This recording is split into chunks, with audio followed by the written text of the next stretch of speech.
Scientific temper develop చేసుకోవడానికి ఉండాల్సిన మొట్టమొదటి లక్షణం ప్రశ్నలు అడగడం. ప్రశ్నలు అడగడం, ప్రశ్నలకి జవాబులు వెతకడం. ఈ రెండు లేని వాళ్ళకి శాస్త్రీయ దృక్పథం వచ్చే అవకాశం లేదు.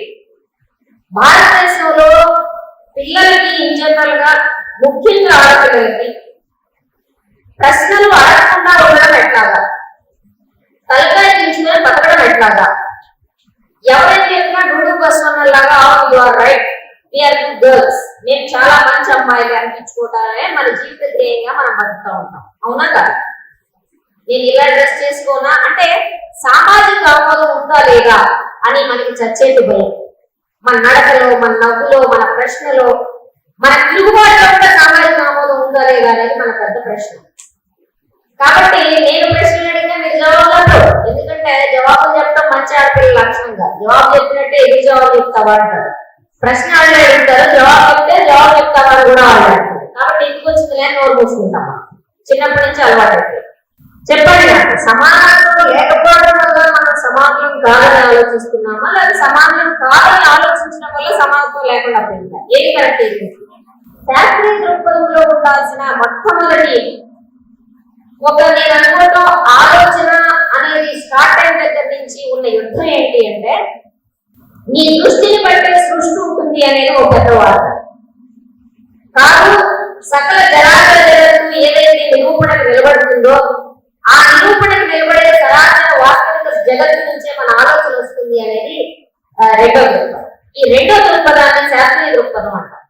ఈ దృక్పథాన్ని ఇవాళ కొత్తగా సైన్స్ అనే పదం వచ్చినందువల్ల, మోడర్న్ సైన్స్ ఆవిర్భావం వల్ల ప్రారంభం కాదు. ఈ ప్రశ్న అనేదాన్ని, ప్రశ్నోపనిషత్తు అనేదాన్ని చాలా పురాతన కాలం నుంచి మన భారతదేశంలో అలవాటులో ఉంది. చార్వాకులు, లోకాయులు, వైశేషికులు, జ్ఞాన సిద్ధాంతము, ఇట్లా రకరకాల స్థాయిలో ఈ ప్రశ్నలు అడుగుతూ పోయారు. ఈ ప్రశ్నల్లో సృష్టికి మూలం ఏమిటి అన్న దగ్గర నుంచి వాళ్ళు ప్రశ్నలకి జవాబులు వెతకాలని ప్రయత్నించారు. కాబట్టి ఈ ప్రశ్న అనేది భారతీయ తత్వశాస్త్రం అంత పురాతనమైంది. ఈ ప్రశ్న అడగడం వల్లనే మనం ముందుకు నడిచాం. ఈ ప్రశ్న కనుక అడగకపోయి ఉంటే ఇవాళ మనం మాట్లాడుకుంటున్న ఈ సోకాల్డ్ మోడర్న్ సైన్స్ అనేది అసలు ప్రపంచంలో వచ్చి ఉండేది కాదు. మానవ ప్రగతి కూడా సాధ్యమై ఉండేది కాదు. సైన్స్ మాట వదిలేసేది. అంటే ఇప్పటికి కూడా మనం కుక్కల మాదిరిగా, పులుల మాదిరిగా పచ్చి మాంసం తినుకుంటూ బతకాల్సిన పరిస్థితిలో ఉండేవాడు.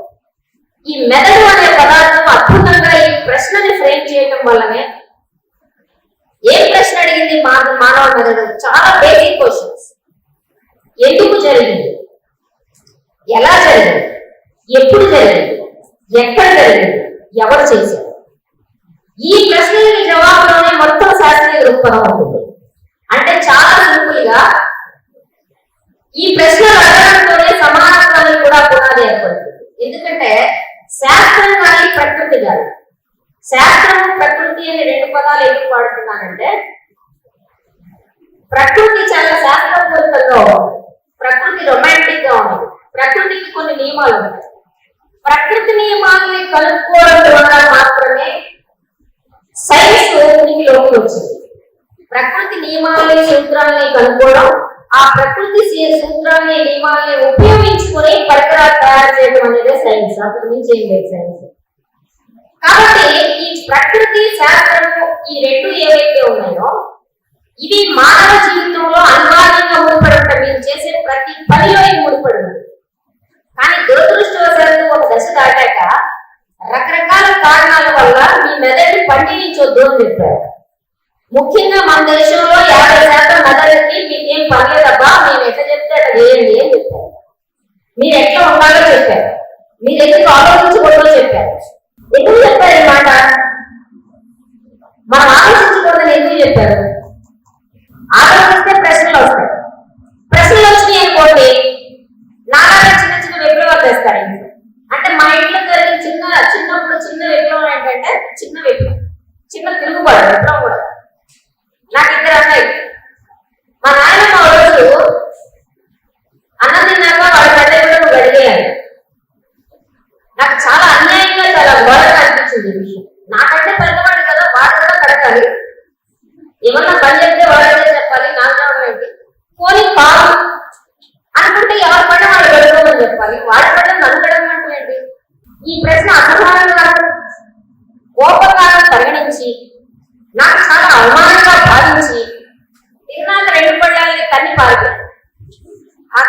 ఇంటికి బదిలీ సాయంత్రం వేరే కదా. ఆ తర్వాత నేను నిర్ణయించుకున్నాను, అసలు దేన్నైనా ఎందుకు అని అడగకుండా చెయ్యు.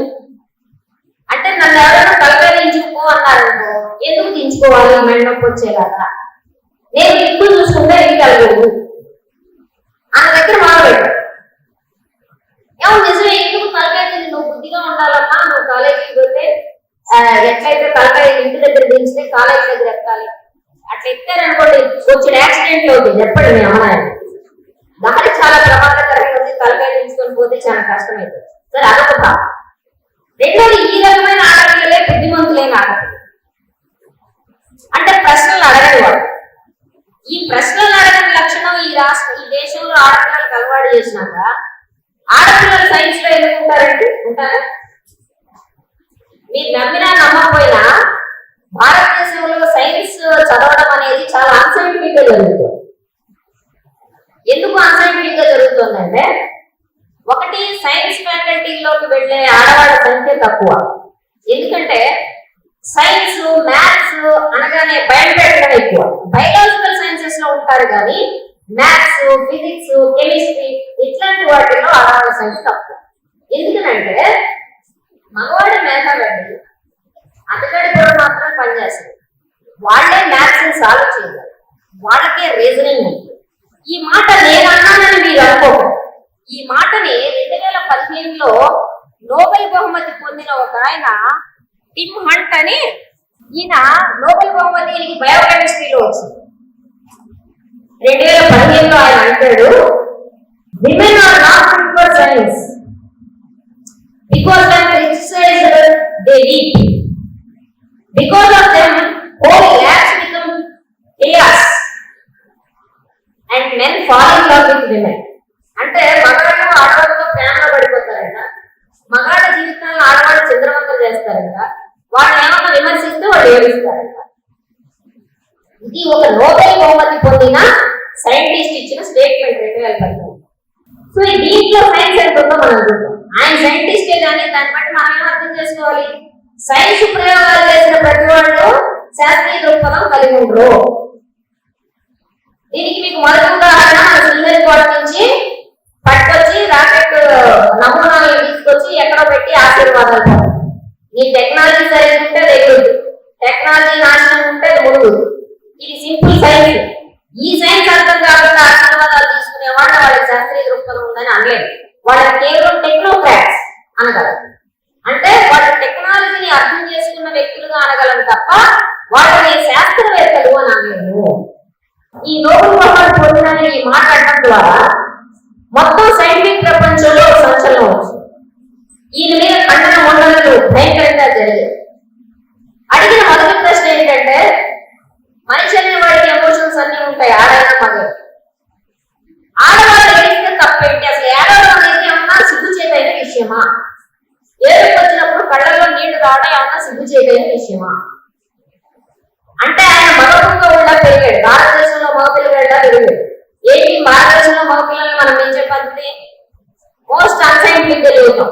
వాడు కింద పడతాడు, గయ్యా ఏడు మొదలు పెడతాడు, లోన్ ఇంత లాభం తెలిసి వెంటనే అమ్మేమంటది, ఆడపిల్లలు ఏడవరా అంటే ఆడపిల్లలే ఏడుస్తాం. ఓకే ఫైన్, ఆడపిల్లలు ఏడుస్తున్నాం సార్, ఏడుపు వచ్చింది కాబట్టి ఏడుస్తున్నాం. మీ మగ పిల్లలకి ఏడవడం కూడా రాకుండా తయారు చేస్తున్నారు, దానివల్ల మీకు బీపీలు షుగర్ వస్తుంది. ఎక్స్ప్రెస్ మీరు కూడా చాలా చేసి ఏడవాలి. ఏడుపు వచ్చినప్పుడు, నవ్వు వచ్చినప్పుడు నవ్వాలి.